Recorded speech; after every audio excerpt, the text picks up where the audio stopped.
Good morning sir. बैठो जीवन। Thank you. Your ex boss mister Tejpal मुझे दिल्ली से फ़ोन किया था। हम पुराने दोस्त हैं। तेजपाल जी को आपके ऊपर बहुत फक्र है। साथ साथ में एक और बात बोले थे, जीवन तुम बहुत जल्दी गर्म हो जाते हो, ये नुकसानदायक है। Radha Krishna quick response. मेरी ये बोलने की वजह, जीवन तुम कल कैंटीन में राजकरण के लोगों के बारे में बहुत गुस्सा कर रहे थे। ये सुन के मुझे बहुत बुरा लगा। ये भले ही पुलिस हेडक्वार्टर है, लेकिन इधर ज्यादातर राजकरण के लोग जो बातचीत करते हैं वो सिर्फ और सिर्फ यही होती है, और इस तरह की हरकत पुराने ऑफिसर पसंद नहीं करते हैं। मुझे लगता है जो मैं कहना चाहता हूँ तुम समझ गए हो। Yes sir. सर, आपसे कोई मिलने आया है। ओके, तो फिर जीवन अभी तुम जाओ। Okay sir.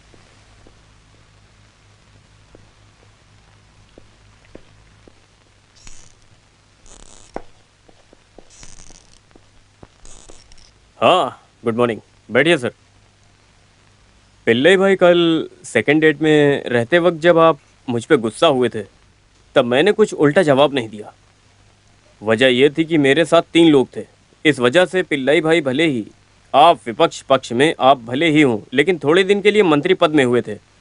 मैं जहाँ बैठा हूँ इस वक्त कटघरे ऑफिस की कितनी कीमत है, और तब भी आप पुलिस वाले नालायक हैं ऐसा बोलेंगे तो कैसा चलेगा। अरे वो सब तो मैंने गुस्से में आकर बोला, उसे दिल से मत लगाओ। नहीं, ये मैं नहीं जानता पुलिस फोर्स की क्या हिम्मत है, ये मैं दिखाता हूँ। लेकिन पिल्लाई भाई, आपको मेरी मदद करनी होगी। जैसा आपने मुझसे झगड़ा किया था वैसा ही भाई आप असेंबली में करना। वहाँ झगड़ा शुरू हुआ तो पूरे देश में फैलेगा। फिर मिनिस्टर तहकीकात शुरू करने के लिए ऑर्डर निकालेंगे। उसके बाद सब कुछ मुझ पे छोड़ दीजिए। आप पहाड़ पे खड़ा हो या पाताल में छुपा हो, सबको उठाकर उनका पर्दाफाश कर दूंगा मैं, चाहे कुछ हो जाए। अरे शक मत करो। जरा भी इज्जत नहीं है। तेरी वजह से मेरा नाम खराब होता जा रहा है। कल असेंबली में मेरी हालत खराब कर देंगे। एक मुख्यमंत्री को अपने बेटे से मिला तोहफा। पिताजी आप झगड़ा मत करो, बात क्या है साफ साफ बताओ। क्या साफ साफ बताऊं? बेटा अपने मन के मुताबिक मुख्यमंत्री पद का लाभ उठाकर सभी पुलिस वालों को कठपुतली बनाकर रखा हुआ है। चारों तरफ तुष्टीकरण। देश में होने वाले खून खराबे के बीच मुख्यमंत्री के इकलौते बेटे का हाथ है। इससे ज्यादा और तुम्हारे बारे में क्या बोलूं मैं? इतनी सी बात। इससे पहले जब आप अपोजिट पार्टी में थे तब इससे भी ज्यादा इल्जाम आपने पिताजी नहीं लगाए थे क्या उन पर? उस दिन ऐसा बोलते वक्त सब झूठ था, मैं जानता हूँ। अभी मामला वो नहीं है, लेकिन अभी विपक्ष के लोगों का इल्जाम तुम्हारे ऊपर है। कल विपक्ष के लोग शोर मचाए तो अभी उन्हें काबू में ले लिया तो हमारे लिए बेहतर होगा। वो अपने हिसाब से बोलेंगे, बात हाथ से नहीं निकलनी चाहिए। पिताजी आप ऐसा ही बोलेंगे, मैं पहले से ही जानता था। तो फिर सब खुलकर ही बता दीजिए ना, तीनों दोस्त देख लेंगे जैसा भी होगा। शेखर बेटा। क्या है? अरे अच्छे से जिंदगी जीने के लिए ऐसा भेष धरना जरूरी है क्या? स्कूल का मास्टर बन के जी लिए होते तो अच्छा होता। एमएलए को पालने के लिए, सपोर्ट देने के लिए हम पैसा कहाँ से निकालते? उसी दिन सोचना था ना। एराना कोलम में प्राइमरी स्कूल में पढ़ाई करने वाला एक मास्टर इस तरह मुख्यमंत्री बनेगा तो ऐसा बर्दाश्त करना पड़ेगा। मुझे ये बताइए आपके पास ऐसी क्या जायदाद थी? पुराने कपड़े और 1.5 एकड़ जमीन के अलावा आपने सारा पैसा कहाँ से कमाया है? सागर को आपने जितना चाहा पैसे के लिए इस्तेमाल किया। आज आप ये सब करके अपने लड़के को पराजित कर रहे हैं। ऐसा सब कुछ बोलकर मुझे लुभाओ मत। अधिकार की आजादी जो तुम्हें चाहिए थी ना। हाँ चाहिए था, इसमें शक क्या है? धोखा खाने के लिए थोड़ी है। चाय पीने वाले मोहन को राजकरण में लाकर चीफ मिनिस्टर बनाने का। शेखर बेटा। सर, आखिर आपकी परेशानी क्या है? कल असेंबली में विपक्ष के मुंह को बंद करना बस इतना ही है ना? बस उनके इल्जाम को ठुकराने के लिए उनसे भी शक्तिशाली हथियार आपको चाहिए, ऐसा ही है ना? इतना ही है ना? वो आपको मिल जाएगा, ये मैं वादा करता हूँ। भरोसा कीजिए। विपक्ष के जो लेबर यूनियन के कपड़े हैं उनके कलर क्या पता है आपको? ब्लैक। उसे जुटाना होगा। कोई गलत नहीं होना चाहिए। हमारे आदमियों को वो यूनिफॉर्म पहनाने के बाद आज रात को उसके पार्टी के लोगों का ऑफिस मेन रोड पे तो बस उसे तोड़ना है। कैसे हो बोतल पिलाई? अरे शक मत जताओ, मुख्यमंत्री के पार्टी ऑफिस को तोड़ना है। एसिड बल्ब या सोडा बोतल, पत्थर, चट्टान किसी का भी इस्तेमाल कर सकते हो, बस तोड़ना है। ऑफिस के अंदर पार्टी के लोग सोए होंगे, उन्हें भी ऐसे मत छोड़ो। मारपीट कर लो लेकिन सीरियस मत हो जाना, ठीक है? हाँ लॉरेंस, तुम ऑर्गेनाइज करो लेकिन किसी को सामने मत आने देना। हाँ सागर, मान लिया तुझे, डिसेंट आइडिया है। मुझे इस तरह के आइडिया क्यों नहीं आते? ऐसा आइडिया कभी आएगा? करेक्ट।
आकाशवाणी त्रिवंतुरमपुरम अलापुरा त्रिशूल कोड़िकोड।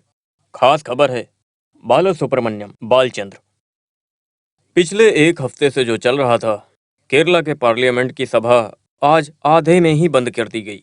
मुख्यमंत्री के ऊपर विपक्ष के लोगों ने ये इल्जाम लगाया है और आज उस पर चर्चा होगी। कल रात को विपक्ष पार्टी के लोग केरला की पार्टी के साथ सिटी ऑफिस को तोड़ दिया है और विपक्ष के लोगों पर इल्जाम लगाया है। कई सारी पार्टियों ने और एमएलए ने अपने विचार रखे हैं। इस घटना की वजह से सभा को आगे लेकर नहीं जाया गया, उसे आधे में ही छोड़ना पड़ा। विपक्ष के लोगों के इल्जाम को लेकर चर्चा करने के लिए मुख्यमंत्री भी तैयार है, लेकिन सब लोग मिलकर इसके ऊपर काफी नारेबाजी कर रहे हैं। ये थी अब तक की रिपोर्ट। नहीं चलेगा, जेल केरला देश का नहीं चलेगा। अरे हिंदी जीने दो। जय हिंदी वाले जिंदाबाद, जय केरला देश, हिंदी वाले जिंदाबाद, हमारा हिंदी वाले जिंदाबाद, हमारी हिंदी वाले जिंदाबाद, हिंदी वाले जिंदाबाद, केरला देश, हिंदी वाले जिंदाबाद, केरला देश, हिंदी वाले जिंदाबाद, जय जय हिंदी वाले जिंदाबाद, जय जय हिंदी वाले जिंदाबाद, जय जय हिंदी वाले जिंदाबाद, हिंदी वाले जिंदाबाद, नहीं चलेगा, नहीं चलेगा, हिंदी वाले जिंदाबाद, हिंदी वाले जिंदाबाद, नहीं चलेगा, नहीं चलेगा, हम हारेंगे नहीं, हम हारेंगे नहीं, जय जय हिंदी वाले जिंदाबाद, हिंदी वाले जिंदाबाद, केरला देशम, जय जय देशम, अरे देखो पुलिस की गाड़ी हिंदी वाले जिंदाबाद, चलो यहाँ से जाते हैं। केरला देश जिंदाबाद। सुना ना, असेंबली में जब नोटिस दिया था तब हदरक वाला कुछ तो करेगा, मुझे इसका पता था, लेकिन वो अपने ग्रुप को भी उतारेगा ऐसा नहीं सोचा था। इस वजह से चाहे कुछ भी होने दो, उसको सबक सिखाएंगे करके ही। इसी वजह से मैं तैयार हो गया था, लेकिन ऑफिस पर उन लोगों ने आक्रमण किया है, इसी से बात बढ़ गई। लेकिन इसमें आप तो बेकसूर है ना। ये तो तुम और मैं जानते हैं, लेकिन बाकी लोगों को बताने में समय तो जाएगा ना। मैंने जो भी बोला था strictly unofficial, of the record. आपके शक के दायरे में जो भी है बोल नहीं सकता। अगर इसको आपको पब्लिश करना है तो आपको खुद को रिस्क लेना चाहिए। अनजाने में ही हमारे डिपार्टमेंट को मेंशन मत करो। ऐसा जरूरी है? चाहे कुछ भी हो, उसका रिस्क मेरा मैगजीन ले लेगा। Underworld king Sagar India Jackie help the chief minister to overcome the political crisis. क्या हो गया इशू? अरे मैं जो आर्टिकल लिखने वाली हूँ उसके कैप्शन का सोच रही हूँ। अंडरवर्ल्ड के राजकरण के होस्ट ट्रेडिंग सागर या फिर जैकी मुख्यमंत्री की सुरक्षा में। वैसे सर मुझे ना जैकी से मिलना है, उसका कोई रास्ता? इशू तुम उससे मिल लो, वो कोई बड़ा आदमी थोड़ी है। After he is a third great criminal. तुम्हारे लिए होगा, but as a journalist he is a hot subject. What subject? इस रास्कल को ग्लोरीफाई करने के लिए आप चाह रहे होंगे। ऐश्वर्या तुम्हें कुछ काम नहीं है क्या? तुम गुस्सा क्यों हो रहे हो? मुझे जैकी से निजी तौर पे दिलचस्पी नहीं है। नारियल के झाड़ पर रबर से कुछ लिखकर रखेगा तो वो उसी स्पीड में नीचे उतर के आएगा। देखो तुम्हें जो बोलना है बोल लो।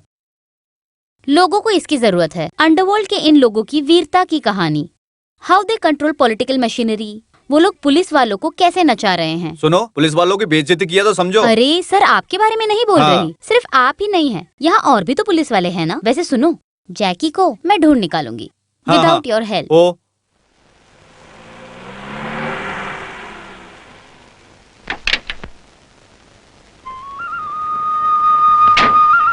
कैसे हो कोटल पिलाई? बस ऐसे ही खेत के लिए निकला था। वैसे बेटा, तुम्हारा तो एमएलए मंत्री के साथ नाता है, उनसे कहो ना इस रोड को भी थोड़ा ठीक करवा दें। अभी तो घर से भी नहीं निकला जाता है। मैं मंत्री से बोल देता हूँ रोड ठीक करने के लिए, वो शायद कर देंगे।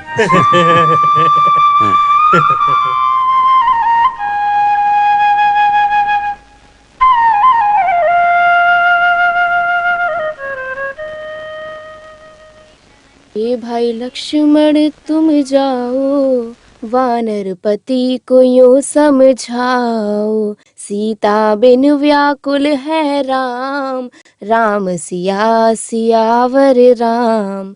देश देश वानर भिजवाए, सागर के तट पर सब आए, सहते भूख प्यास और धाम, राम सिया सियावर राम।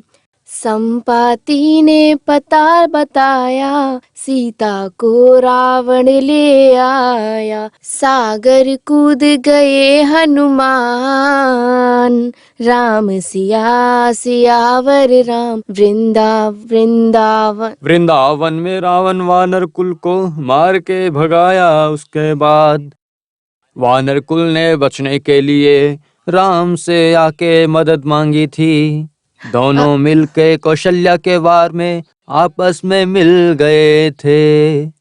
इस जंग में मदद करने के लिए सामने आकर उन्होंने प्रणाम भी किया। अरे तुम कब आए बेटा, मुझे पता ही नहीं चला। राम और रावण की जंग खत्म हो जाने के बाद सोचा कि आपको आवाज दूं। जय श्री राम, जय श्री रामचंद्र। तुझे अभी भी ये सब याद है? माँ आपने सिखाया ना, तो मैं कैसे भूल सकता हूँ। माँ मुझे अभी बहुत जोरों की भूख लगी है, तो बताइए आपने क्या बनाया? दोपहर से कुछ नहीं खाया? नहीं, मैं इधर ही आ रहा था ना, तो इसलिए कुछ खाया नहीं। मैं कुछ बना रही हूँ, तू फ्रेश होकर आ। माँ यहाँ बैठो। हाँ? यहाँ बैठो ना।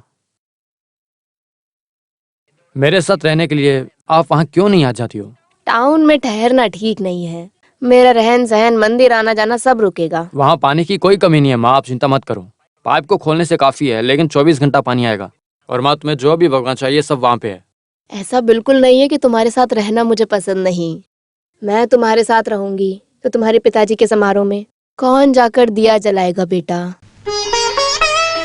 मेरी जिंदगी जब तक है तब तक उस दिए को जलाते रहना ही मेरी ख्वाहिश है। दक्षिण दिशा में और नारियल के पेड़ लगाने हैं। रख दूंगा। नारियल का काम अभी बाकी है, मरने से पहले ये सारा काम रख करवाना है। दूंगा माँ। इन सब काम के लिए कोई तो साथ में होना चाहिए। और क्या मिलना चाहिए? ये तुम मेरा मजाक उड़ा रहे हो? माँ मैं तुम्हारी मजाक उड़ाऊंगा क्या? तो फिर तुम 4-5 दिन ठहर कर खेती का सारा काम क्यों नहीं करवा जाते? ये हुई ना बात। मैं वहाँ से एक दिन भी दूर नहीं रह सकता, नहीं तो सारा काम खराब हो जाएगा। पहले ही मुझे 4-5 दिन हो गए। अरे वो तो मैं ऐसे ही पूछ रही थी। तुम ऐसा क्या बिजनेस करते हो? जब भी पूछती हूँ कुछ ऐसा बताते हो कि समझ नहीं आता। एक्सपोर्ट इम्पोर्ट ऐसा बोलूंगा समझ में आएगा? मुझे पता है कुछ नहीं समझोगी। तुम्हारा एक्सपोर्ट इम्पोर्ट नहीं समझ आता। जब भी देखो टूर सफर करते रहते हो। वैसे शादी के बाद क्या करोगे? इसी वजह से तो शादी नहीं की। बदमाश, कुछ भी पूछो उल्टा जवाब देता है। हाँ वैसे आगे का क्या सोचा है? 28 साल के हो गए हो।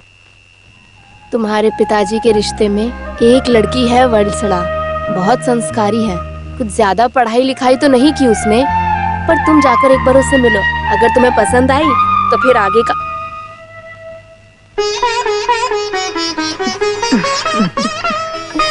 सागर, बेटा सागर, ऐसे क्या सो रहा है? चलो अंदर जाके सोते हैं। तुम जाते समय रास्ते में मेरा एक काम करना, उस लड़की वत्सला से मिल इसलिए? लेना। अचार डालूंगी, ज्यादा गुस्सा मत दिलाओ मुझे। मीनाक्षी देवी जी, आप गुस्से में भी सुंदर लग रही हैं। मारूंगी अभी।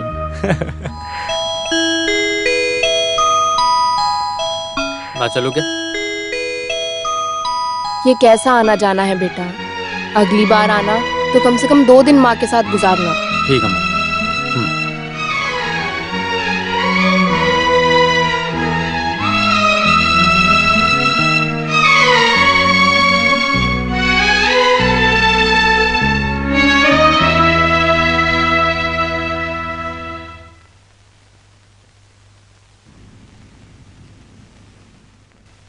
Good morning sir. मॉर्निंग।